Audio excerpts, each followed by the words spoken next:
President, thank you very much for your time. How are you doing tonight? Always my pleasure. Thank you for being here. It's nice to see you again. Thank you very much. President, today you've launched your SAFA Ekurhuleni regional Easter tournament. And I know a few weeks back you met with a lot of clubs who organizers of Kasi tournaments.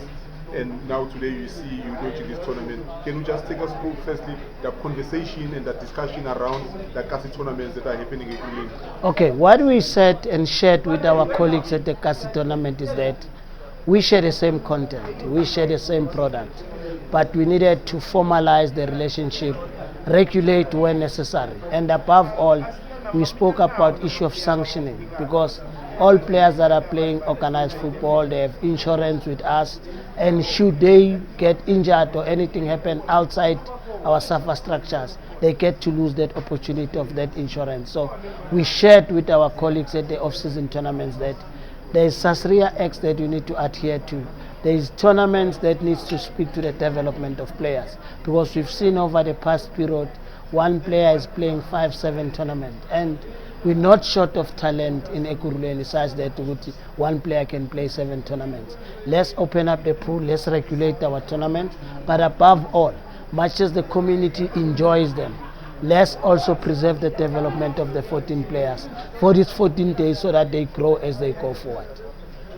One of the issues, President, we've seen over the years in terms of Kasi tournaments is that they tend to get sponsorship. There's always a sponsor coming to sponsor a tournament for whatever reasons. But we've seen, as we currently speak, the league is called the Regional League. Previously it was called SAFA, but because of the sponsorship pulled away, it remains Regional League, which means it does not have a sponsor. But we see a lot of sponsorship flowing towards Kasi football. What were the discussions around it, and what is the understanding between you as a region and the organizers of these off-season? Yeah, I think it was in twofold, because part of our corporate partners, they follow the wrong narrative, thinking where there are numbers, your brand gets to be promoted easily. Now we acknowledge that people come in numbers, they packed in those games. But with modern technology, I believe a player at any SAFA regional league is guaranteed to play 32 matches. He's gonna travel all the 15 townships. So if you wanna invest for the future, invest on a child that is going to play for you for the 11 months as compared to the special tournament. We respect them, we respect the choice of the sponsor, but it also influenced by a narrative of saying the numbers are flocking, so we must go put our banners, we must sponsor those tournaments. But we're engaging, and our partners understand to say we are not in competition with them, we are custodians, we want them to be part of what we want to achieve. And it's a first meeting. I believe as we go forward, we agreed on monthly meetings, and it again regulating those that are still playing, because it does not stop a possibility to other tournaments will emerge from those ones, because there is no regulation. People just meet in the corner, decide, and that's it. So we're saying, come, apply. Let's look at what you have, what you're presenting, what is the benefit, and where we take a full control is the Junior Development League. We have players that are registered with my SAFA card, and we believe any child at any development league should have been from a club. So why do we take players outside clubs? Let's encourage them to be part of clubs. And I'm happy with the people we engage with. They are happy, and I'm looking forward for a better off-season tournament 2023.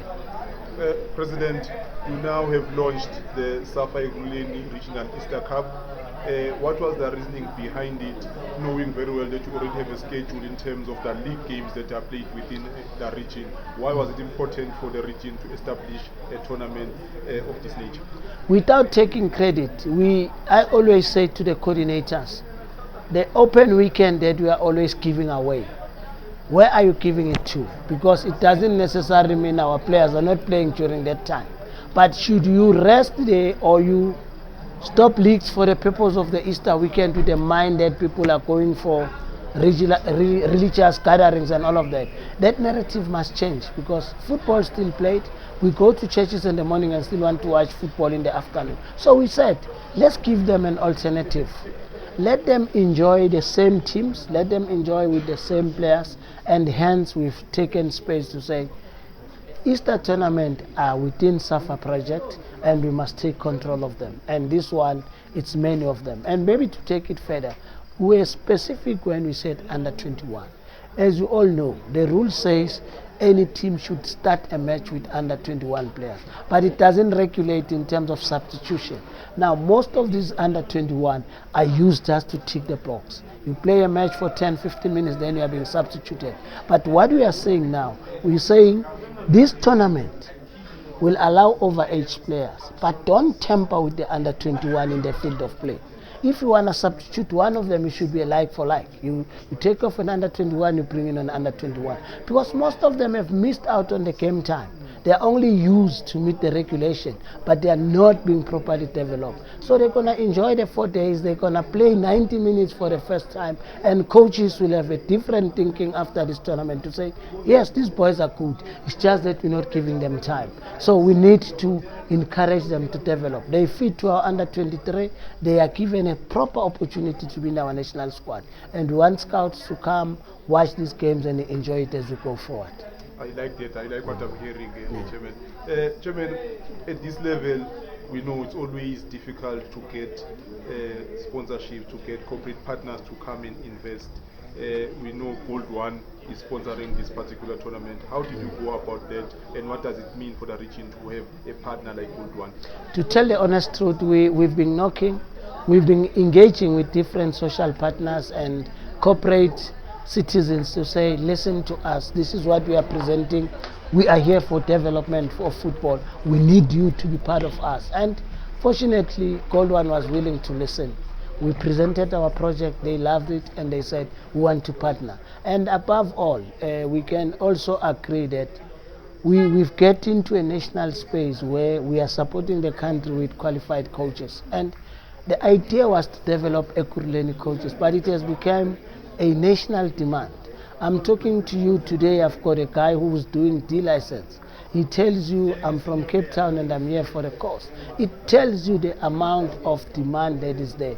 And Gold One listened to say, we'll grow this project together, and we want to have more of these initiatives going forward.